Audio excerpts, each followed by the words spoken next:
Today's daf we're going to be learning is Kiddushin daf non-kohen. Today's daf is sponsored by Mindy Gerstmann in loving memory of Dr. Esther Ehrman. She founded the Beit Shemesh Ladies Daf Yomi 15 years ago. She actively participated till Erev Sukkot. She passed away at 898 on Sukkot. And for an Eloi Neshama, for those who fell on Simchat Torah in the past few days, for Refuah Shlema to the wounded, and for safety and success of all our sons, daughters, nephews, nieces, and all of those who are serving in Sahel.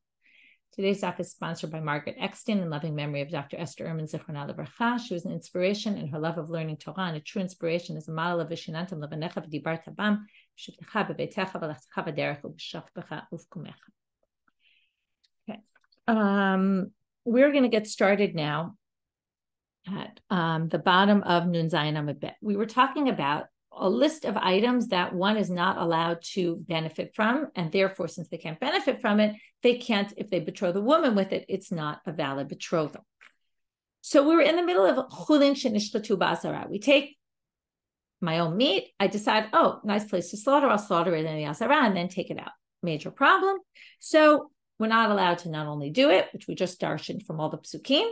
If you remember, we darshaned that you can't do it because it says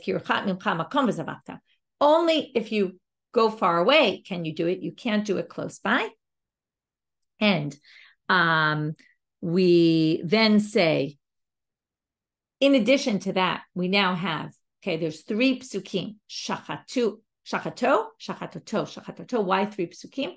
Well, they come to include three extra cases. I'm going to say this a little better than I said it yesterday. The three are, I said it yesterday, behema, chayav, oath, but really the three are, the first behema is to teach you also a behema who's a balmum. Okay, so number one, an animal that's blemished, that theoretically can't even be brought in the temple, maybe you would think it's not included. No, shachato means you can only slaughter proper ones and not animals that don't belong in the azara, even if they couldn't theoretically be brought as sacrifices because they were blemished. Also, chayot, which aren't brought in general as sacrifices, no chayot, undomesticated animals, they're brought as sacrifices, and also birds. So now that's what you learn from the three. Then it said, okay, so we get that you can't do this. And if you do it, it's forbidden. But what if you did it anyway? Can you eat the meat? So now we learn you can't do that. And that's starting 3 lines from the bottom of Nun Zayin Amud Bet. Ki yurchak mimcha makom v'zavachta ve'achalta ma she'ata zobeach b'richut makom ata ochel v'yata ochel ma she'ata zobeach b'makom karov. They quote the exact same pasuk, but they add that not only does it say v'zavachta, which means to slaughter it, which is what we said, it's forbidden to slaughter, but then it says, and you'll eat it, meaning you have to go far away to slaughter in order to eat. If you slaughter it inside, which you're not allowed to do, then you can't eat it. So that teaches you Isur Achila. Now we're going to go through the same three things from the same three psukim of shachatoto. Prat l'chulin shenishchatu b'azara. So first it says that teaches you chulin shenishchatu b'azara cannot be eaten. Then we say ve'en li'ah lets me mean. Well, that maybe only refers to things that theoretically could have been sacrificed inside. How do we know that also blemished animals, if you did this, you can't eat them? Well, just like we saw yesterday, because its type can be eaten. So let's say it's a cow that is blemished. Well, cows can go on the altar, so therefore it can't go, right? And then you can't eat it if you did. Well, what about the chaya? Right? Remember, chaya gets slaughtered like an animal. So because it functions in a similar way, therefore it's also going to be forbidden to eat. So Talmud Lomar, so now we get to the three. Shachatoto. One to teach the blemished, one to teach the undomesticated animals, and one to teach the birds. Now we finally get to the reason why we brought this. What we want to know is, how do we know it's forbidden to benefit from? So they say, you might have thought you can't slaughter it. And obviously, if you do, you can't eat it. But and where do we get this from? Right? We get it from nevela, just like nevela, non-kosher, right? An animal dies. You can't eat the meat, but you can actually benefit because it says, you can send it to your dog. So since you could get benefit, maybe here also, you could get benefit. Maybe it's like an avela. Talmud Lomal, therefore it says, now we're not darshaning the psukim we darshan before, but now we're saying, when it comes to nevela, it says, throw this to the dogs, oto, which means the oto is usually coming to say specifically this and not something else. What would be the something else? Now we're going to hear a story. The story, we're going to have a question that was asked. And they're going to bring up a contradiction in what Rabbi Shimon says. So they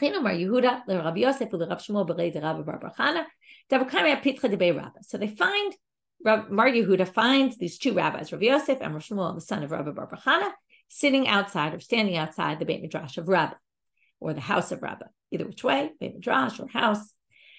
Amar Lahu. So he says to them, I have a contradiction. Tanya, it says in our Abraita,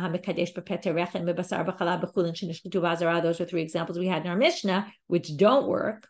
Well, it says, Rabbi Shimon Omer Mekudeshet. Chachamim Omrim Ena Mekudeshet. Rabbi Shimon says, now they're going to ignore the Peter Chamor and the Basar B'Chalab. But what they're going to say here is, it says here that Rabbi Shimon says, chulin shenishchatu b'azara, you can betroth a woman with, which they assume means, Alma, Rabbi Yehuda assumes this means, chulin shenishchatu b'azara, Rabbi Shimon lav de'oraita. This is a bit of a jump, because all he says is you can benefit, but the assumption is if you can benefit, it's not forbidden by Torah law. Okay, now, why would it be? And that would mean basically this kiur chat mimcha makom isn't coming to teach you.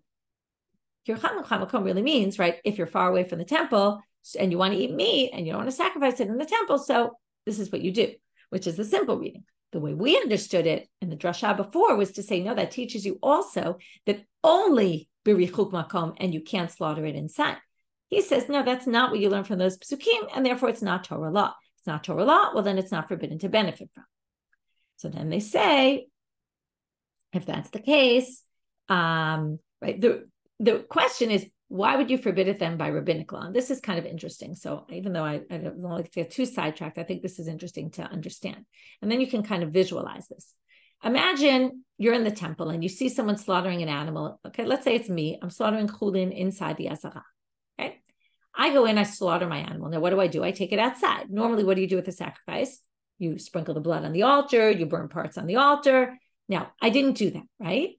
And then I go outside, and if it was permitted to eat, let's say by Torah law, I could eat it or benefit from it, then what would happen? Even let's just say benefit. If you see me go inside, you don't know what my animal is. You don't know what the status is. You don't know anything. All you see is I slaughter an animal inside, I take it outside and I sell it, let's say, and I make money off of it. What might you think is going on here? You might think that this isn't a case of chulin shenishchatu b'azara. You might think, what would be the most common case of someone who would slaughter an animal in the temple and then not sprinkle the blood? Classic case would be what we call psulei hamukdashim. The classic case would be, I brought an animal for a sacrifice, and then, let's say, someone impure came along and touched my animal and made it impure. Now, you can't bring an impure animal on the altar. So then I would take my animal out, and then, I'd have to burn it or something. But basically, people would see me doing that. Take this animal out. They might think that psulei hamukdashim don't need to be burned. Okay, they might think that they're permitted to benefit from because they'll see me doing this. Therefore, according to the way they understand Rabbi Shimon right now is, it's not forbidden me to oraita, but the rabbi said you shouldn't do this because people might confuse it with psulei hamukdashim. Okay, it's just interesting to visualize, right, how it's a very easy, obvious mistake for somebody to make when they would see this happening. So it sounds like from this statement, but let's go out of that for right now. Sounds like Rabbi Shimon says, since you could betroth a woman with this, it's not forbidden by hana'a, it's not forbidden by Torah law. Now that seems to contradict a different source of Rabbi Shimon. Rabbi Shimon omer, chulin shenishchatu b'azara yisarfu. If you have chulin in the azara, they have to be burned. Now, if you're going to say something has to be burned, actually by law, it really needs to be buried, but there's a machloket, doesn't need to be buried or burned. He brings it up a level, not just buried, but burned, because he says that, again, this concern that you'll confuse it with chulin shenishchatu psulei hamukdashim. But either way, the point is, if it needs to be buried or it needs to be burned, it doesn't matter. That means it's forbidden by Torah law because you can't benefit. You have to bury it. You have to treat it in a sanctified manner. Same thing with an undomesticated animal that was slaughtered in the azara. So it sounds like he thinks that it's forbidden by Torah law. So we have the first statement of Rabbi Shimon, which seems like he thinks it's not forbidden by Torah law. And the second statement, which seems to think it's forbidden, again, to benefit from by Torah law. So Rabbi Yehuda asked this question to these two rabbis at the doorstep of Rabbah. Ishtiku, they had nothing to say. They were silenced.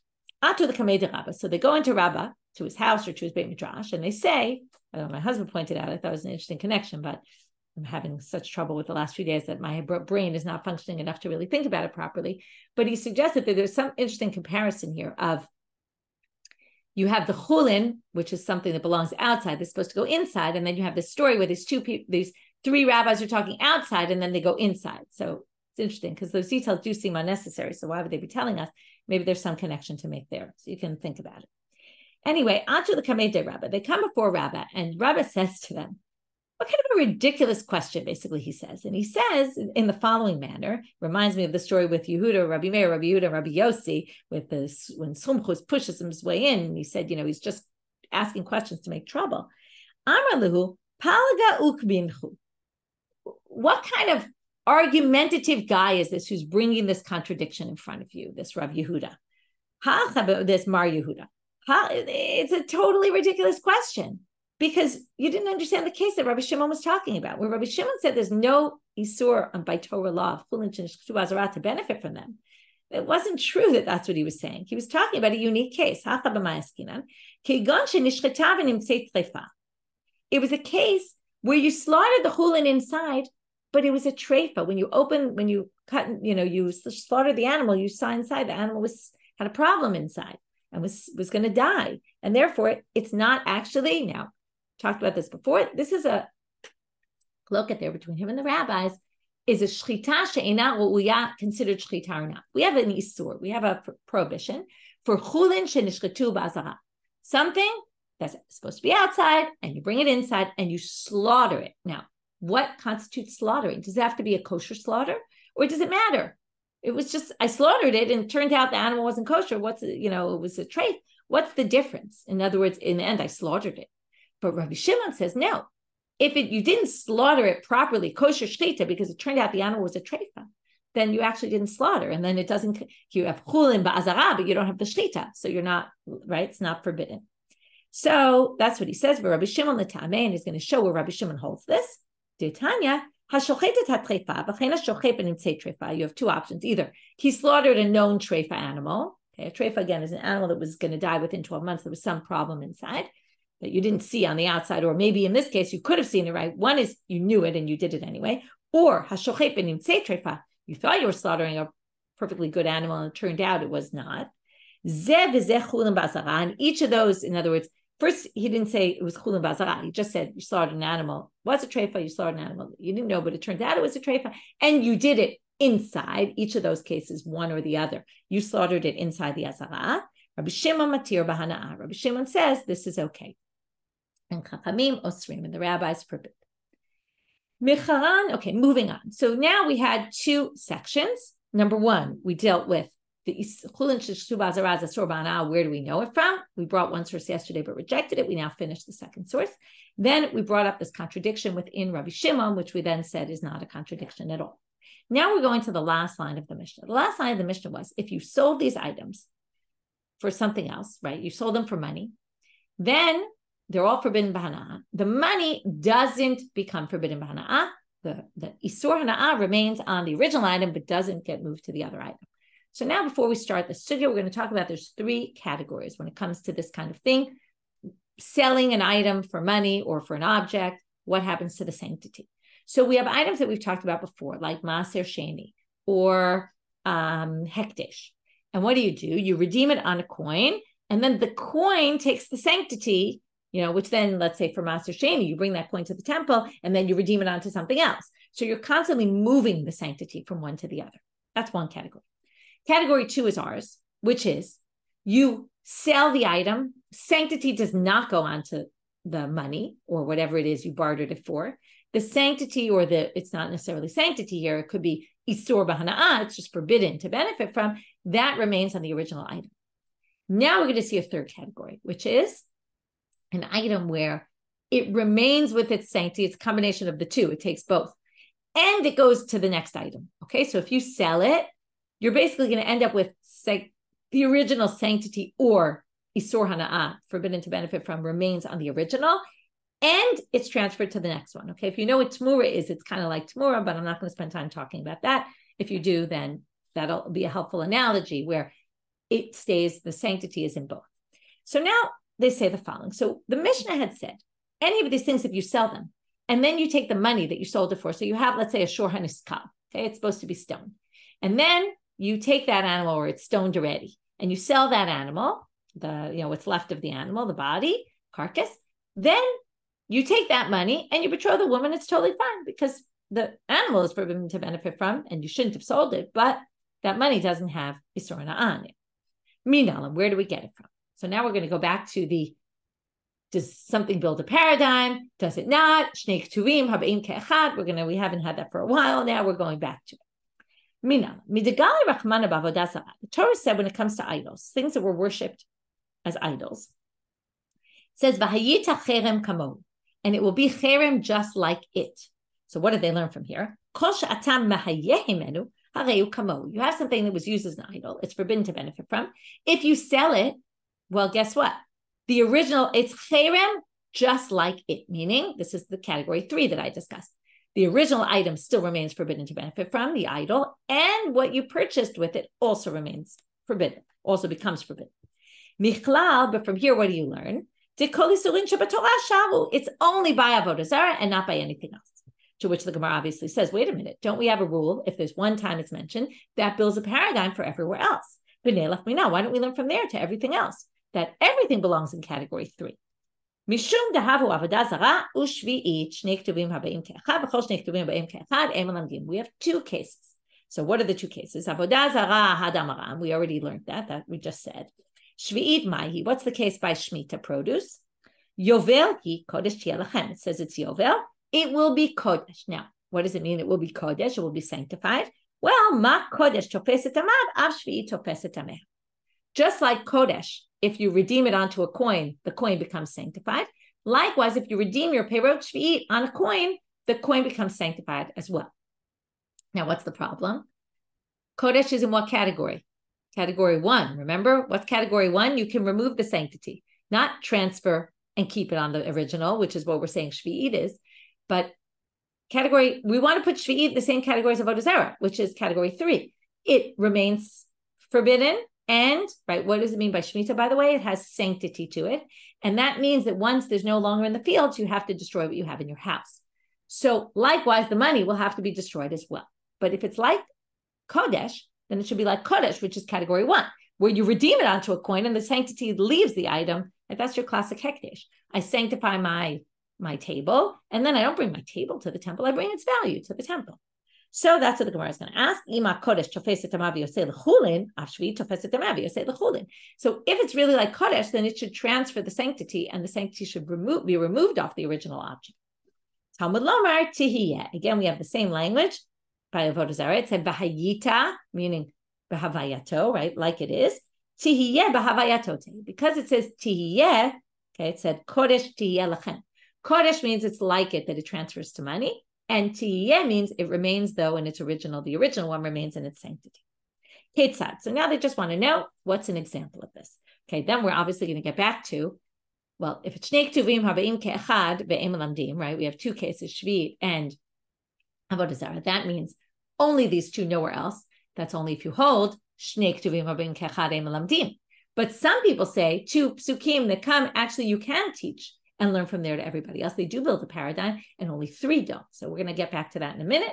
But first, we're going to see how exactly this perot shvi'it works. Okay, so we gave a simple example before, meaning I took my perot shvi'it, I sold them for money. Okay, then it was obvious. The fruits still remain with kedusha shvi'it on them and with the sanctity, and so does the coins. But now we're going to give a more complicated example. Ketzad, lakach beperot shvi'it basar. Let's say we bartered.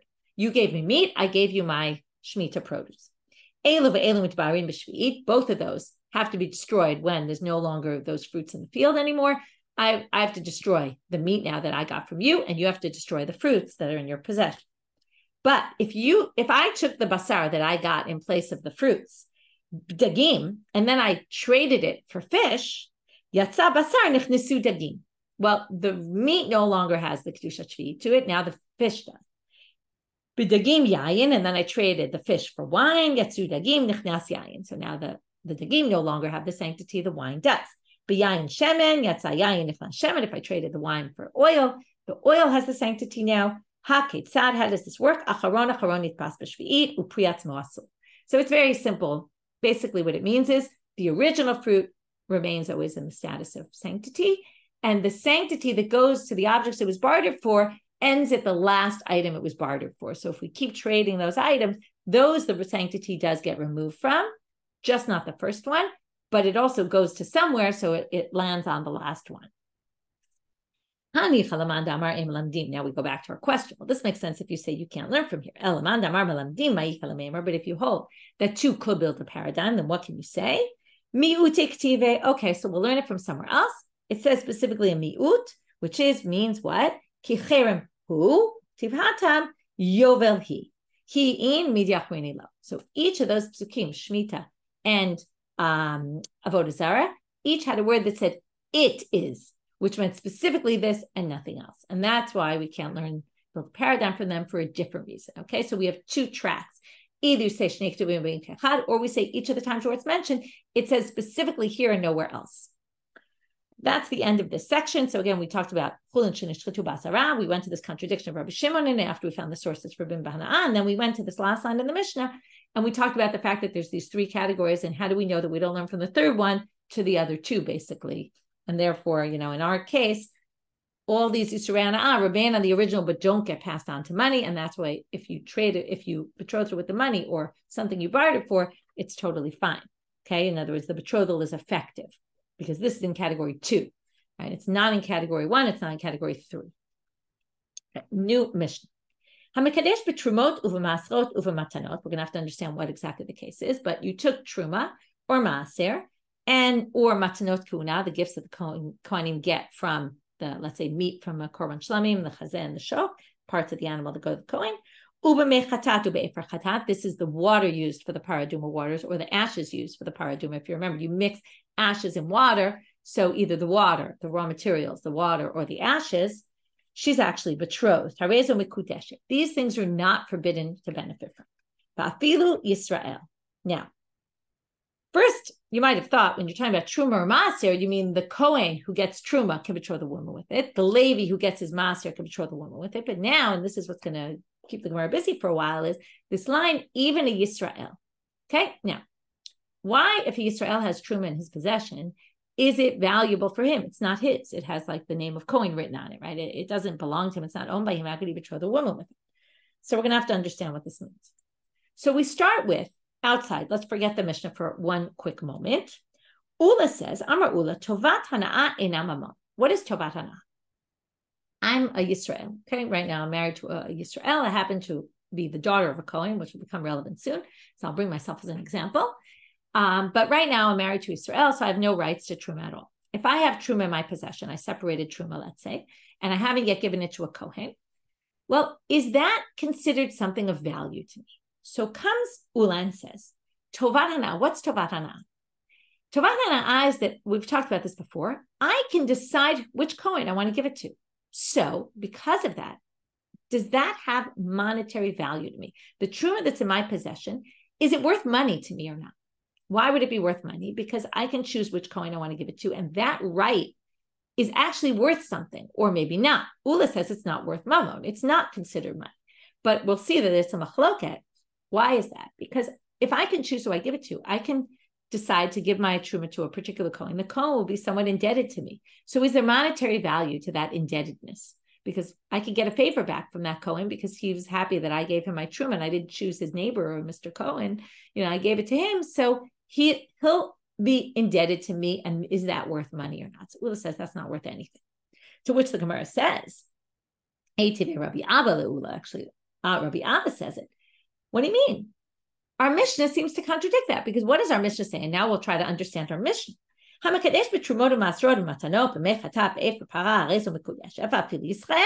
Meaning, why, if I'm a Yisrael and I have truma, why can, let's say I'm a man, I can betroth a woman with it. Why can I betroth a woman with it? Because it's got monetary value. Because since I can choose, and now I give it to this woman, and now the woman can choose who to give it to. So because of that, why does it work? Because she now has something that's worth money. Because it's worth money to be able to choose who you're giving it to. That's mammon. That seems to go totally against Ula. To which Amar Le, so Ula says to him, what are you talking about? You've misunderstood the Mishnah. What's the Mishnah talking about? Okay,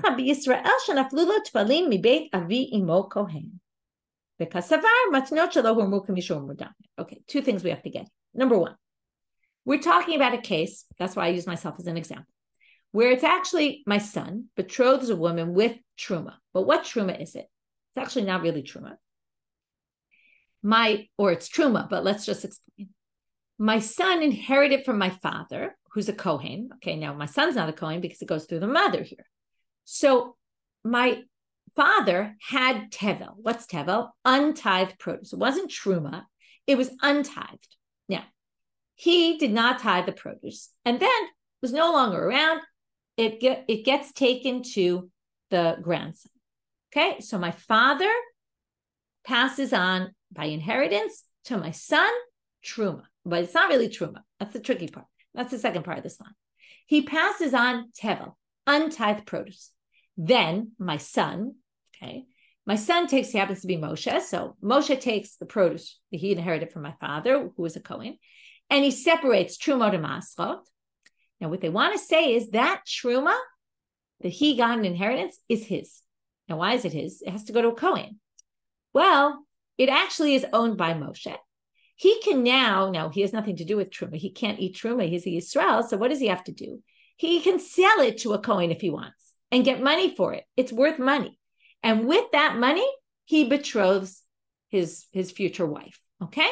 And he gives that to her as her gift. She can now sell it to a Kohen for, now you get a little less money for it, but it's worth a pruta at least because it's right. It would have to be worth a pruta, otherwise it wouldn't work.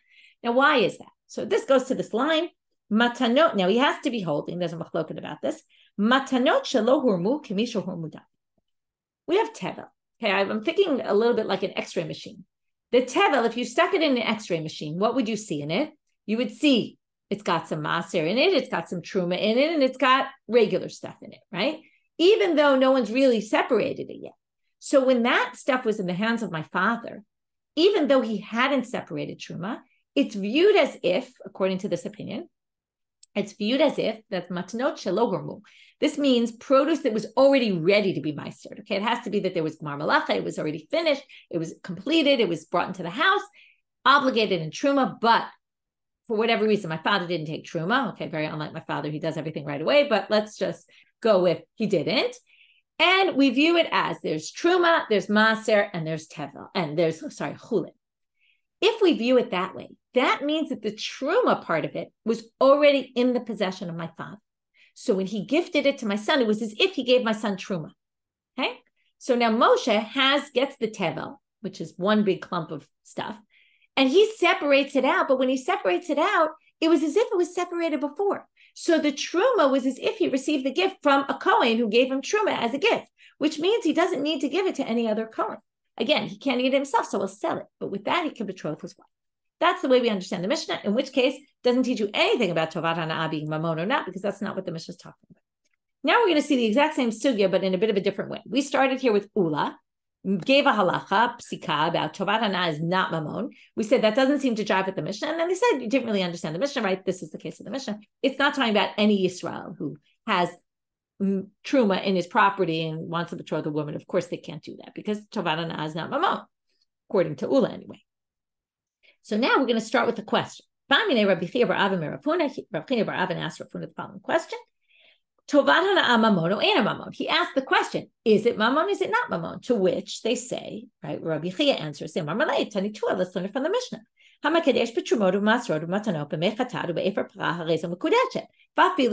So what do you see here? Tovat hana'a must be mamon because the Yisrael can betroth a woman with truma. That means there must be monetary value to being able to choose who you're going to give it to.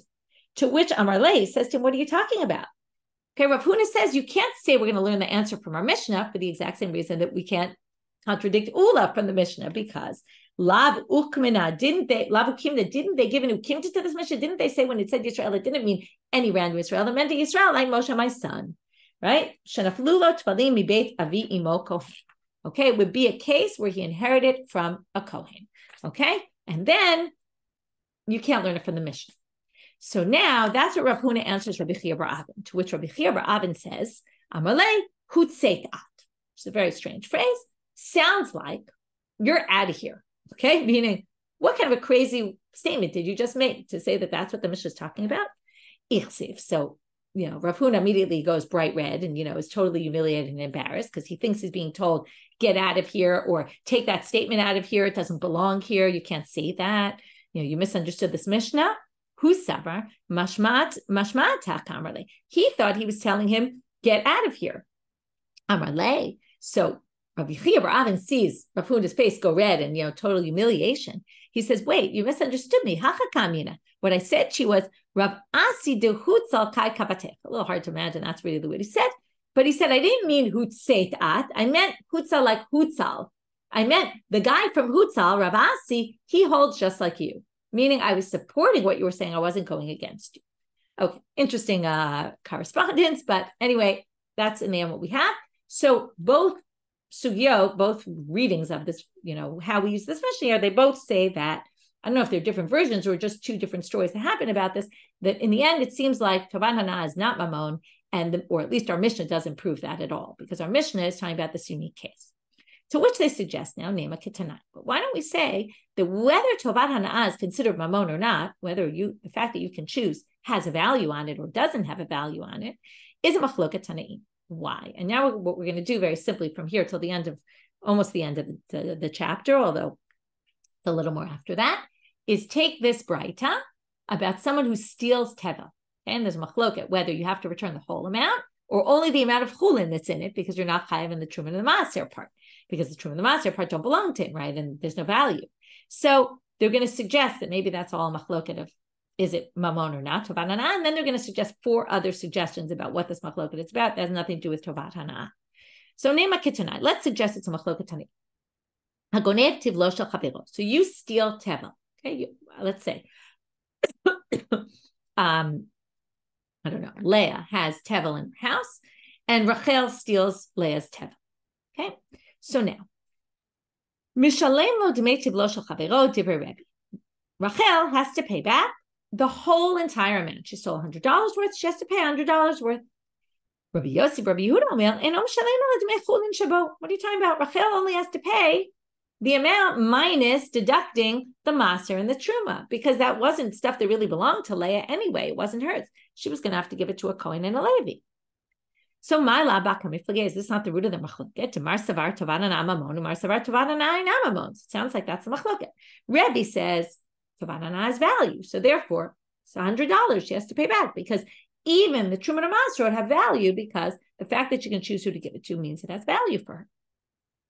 But the other opinion, Rabbi Yehuda says, no, only has to return the chulin part minus deduct the truma and the maaser part, because that the fact that she could choose who she gives it to, Leah could have chosen who she was going to give it to, is of no value whatsoever. So Rachel has to pay back only the part that really had value to Leah. To which the Gemara says, who says that's the machloket? Lo. And here's suggestion number 2. You could say really nobody thinks it's mamon, and then that connects with what we've seen so far in our sugya. Doesn't really have monetary value. So what's the issue here? This might sound familiar to you. It's the Moshe and my father case. So it's a case where Moshe inherited from my father, and then what's the machloket? Because what did we say? If you say matnoche hormu, lo hormu, if you didn't take truma yet, it's as if you did. You look through this X-ray machine, you see truma, maaser, and tevel, and then Moshe really inherits truma, which is now his to inherit. And, he doesn't have to give it to a kohen. Again, if he wants to have something to do with it, he can sell it to a kohen, but it's his money because he inherited it. Well, that's exactly the machloket. The machloket is, do we view it like it's an X-ray machine and it's in parts, in which case Moshe inherited truma, which now becomes his. Mar savar kamishu mudamian. And that's why Rebbe says you have to pay the whole thing back, because Moshe owns that entire $100 worth. Umar savar lav kamishu mudamian. But Rabbi Yehuda says, no, we don't view it that way. It's tevel. Tevel is nothing. When Moshe gets it, he gets a pile of tevel. He starts to separate his own truma to masrot. The truma was never owned by my father. And therefore, when he separates it, it's now called truma, and it's new truma, and it's not his at all. He inherited tevel. It was tevel. We don't look at it as if it was parts, as if it was already divided. It wasn't divided. Who's to say it looks like it's divided? And then that's why the chulin is the only thing that really belongs to Moshe in this case. So that's a possibility. That's the machloket. Possibility 3, ibai deima. This first part is a whole reason why you even need to say this, but I'm going to leave that aside. And let's say, if they say, everyone agrees it's as if it was hormu, like we said before. And tovat hana'a mamon. What it seems to be is this line is just saying, everything we've seen so far, assume everybody here holds that way. These were the two things we proved before. Tovat hana'a is not mamon, and the case in our Mishna is the Moshe case, which we view it as if it's already broken up into parts. But what's the machloket then? Now, until now, what do we understand? If you had this pile of $100 worth, and you now, right, so Leah had $100 worth of produce, Rachel stole it. Now, until now, if we say that tovat hana'a is not mamon, then really only, X percentage really belongs to Leah. Rachel shouldn't have to pay back the whole amount, so why does she? Well, until now, we assume there's a certain percentage that has to go to Maaser and Truma. But Shmuel holds the chita cha poteret etakri. Really, technically speaking, if you take 1 grain, which is really not worth anything, of wheat out of that pile, assuming it's a pile of wheat, it basically resolves the whole thing. Even though you're supposed to give truma at a certain amount and maaser, but if you took out 1 grain, the rest of it could really be yours. Now, you're not supposed to do that. But if you did, it's effective. So that really means, right, if you hold like Shmuel, Mar Ilay Shmuel, Rebbe says, well, Rachel has to return the entire value. Why? Because really, theoretically, on a theoretical plane, Leah could have gotten away with taking 1 grain of wheat, meaning the whole thing theoretically could have been hers. And that's why she has to return the whole amount. Umar lately to Shmuel. But the other opinion, Rabbi Yehuda says, no, we don't agree with that. I don't think you could, Kri is the pile. I don't think 1 grain exempts the whole pile, which means that in the end, X percentage should not belong to Leah at all. So Rachel doesn't really have to return it. That's option 3. Ibai Dema, I told you there's 5, so we still have 2 more. Alternatively, you could say, really, they don't agree with Shmuel. Okay, so nobody thinks so now we have to explain Rebbe. Why does Rebbe think then she has to pay the whole amount if really Leah didn't own the whole amount? This is the most obvious. Well, why should Rachel get, because Leah didn't take the truma yet, right, and the maaser, and therefore theoretically only X percentage belongs to her, why should we basically tell Rachel that she doesn't have to pay back the whole amount? She steals and she only has to pay back part of it. That seems ridiculous. Might be still most of it, but what's the difference? We say this in Hebrew, lo yehe choten iskal. Okay, the words of the Gemara in other places. Why should we make someone who sinned get rewarded? It's ridiculous. That's option 4. Option number 5 is the opposite. And this is very interesting. Maybe it goes back to what I said about how my father does everything right away when it gets to his hands. So let's see this one. The last is everyone thinks that really chitacha poteret the decree, in which case really the whole thing is Leah's. And Rachel should have to pay back the whole thing. So now we have to explain Rabbi Yossi Rabbi Yehuda, who says only the chulin. It's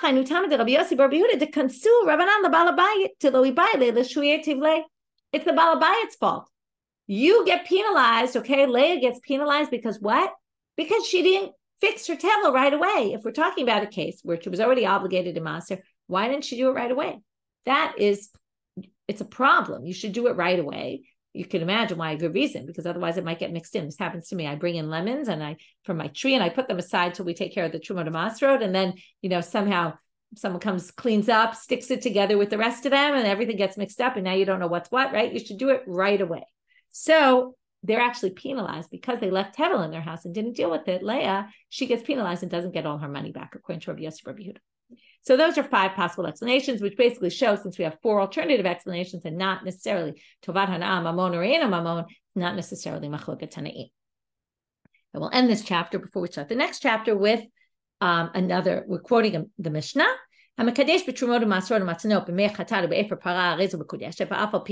Yisrael, right? Even if it's Yisrael, okay. But now we're going to focus on the mechatad and the efer chatad, the efer para. So now they say Ramin. Our Mishnah seems to contradict either another Mishnah. This is Mishnah Bechorot. It's also a Tosefta. Some people say it's Tosefta because otherwise it would have said B'hatnan. Doesn't it say in a Mishnah? Either which way, wherever they're quoting it from, this is the story. Hanotel Sachar, fascinating source, and if it wasn't in the middle of a war right now, I would have spent a little more time researching this topic. Or getting into what all the different opinions are, but rough times. So anyway, anotel sachar ladun dinav b'tilin. A judge is not allowed to take salary for being a judge, and if they do, whatever they rule is invalid. Laha'id, if you get paid to be a witness, eduto b'tela. Okay, we're not talking about someone paid you to lie. We're talking about, there's witnesses who get paid to be witnesses. So it's b'tela. Lahazotu lekadesh. If you're hired to do the sprinkling of the paradumas or to sanctify the waters of the paraduma waters, okay, this has no sanctity to it anymore. Your water is used, it's just like stam water, and your afer is just ashes. It doesn't have the kedusha that it's supposed to have. It's ineffective. So now, this is a fascinating topic. It seems to be learned out from the fact that you can't take money for being a teacher. So a question, how do teachers make money? How do judges make money? What, you're going to have judges work and not get money, right? The main thing they say is people get what's called schar batala. You get paid for the fact that you can't do other things while you're doing this. Okay, there's a lot to be said about this sugya, but we're going to move on.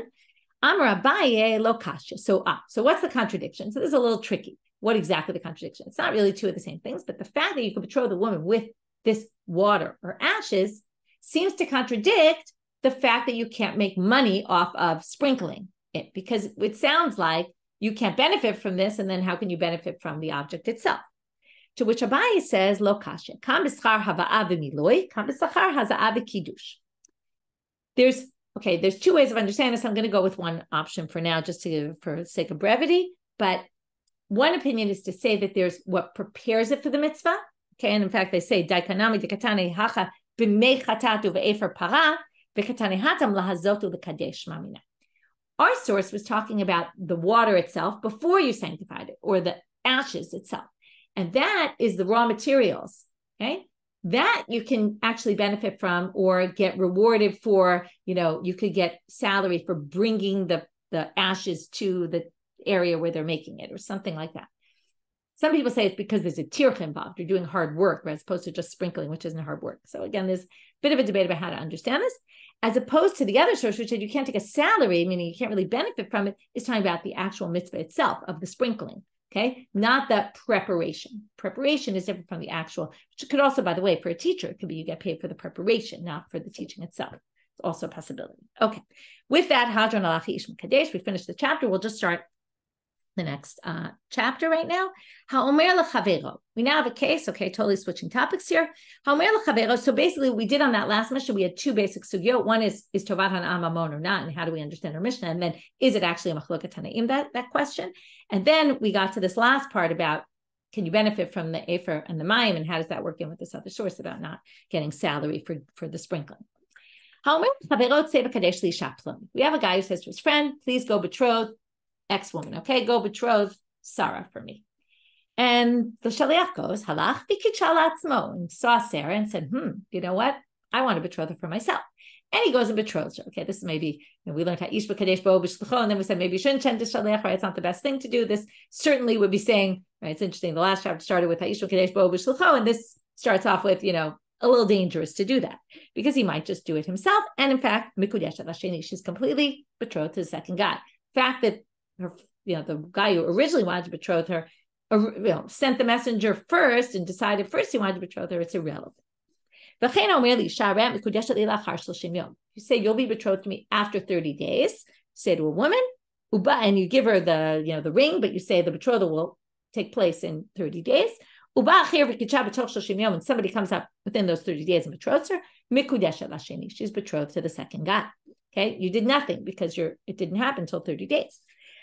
But if you said, and by Yisrael Kohen to truma, you're so much mekudeshet that if it was a bat Kohen to a Yisrael, she's already allowed to eat truma. Okay, to deal with how could she eat truma? Remember, she's only betrothed. You're not supposed to eat truma for the Rabbanit reasons. But okay, we'll leave that aside for right now. But the point is 100% betrothed to number two. But if he says you're going to be betrothed to me from now and in 30 days, and someone else came within the 30 days, there's a suffix here. Okay, we're going to talk about this in the Gemara, what exactly the suffix is, and why exactly it's a suffix. But because you said me'achshav and you said and after 30 days, it's kind of contradictory language. So you're in a suffix pattern. We don't know, you're suffix mikudeshet to both guys, really. Ba Yisrael the Kohen or Ba Kohen Yisrael lo tochal b'truma. If it was to a Kohen or she was a Kohen, she can't go back to eat truma before. She's totally in a holding pattern, kind of betrothed, but also not betrothed. Okay, now the Gemara is going to start with one line. We'll finish this up. So now this case where the shaliach basically usurps his, he takes the opportunity to betroth for herself. Tana. So there's a bright on this Mishna that adds something very important that wasn't in our Mishna. Masha asa asui. Okay, it's effective what he did. But he really was a trickster. That was really not appropriate. And in fact, they're now going to say, even in our Mishnah, you could see an allusion to that. Vitana didan, I guess they can't really fathom the Mishnah. It doesn't have a comment about that. How on earth could you do such a terrible thing? Halach nami dekatane halach berama'ut. When it says, and he went and betrothed her, they meant he went in a very sly, deceptive manner and betrothed her. Okay, and so they add in that word here that really is kind of hidden there between the lines. Okay, yes, and be careful who you choose as shaliach. Good point, Tova. Okay, with that, we'll finish today's talk. Everybody, we should have a safe day with good news to hear. Wishing everybody a good day. Wishing our country good health.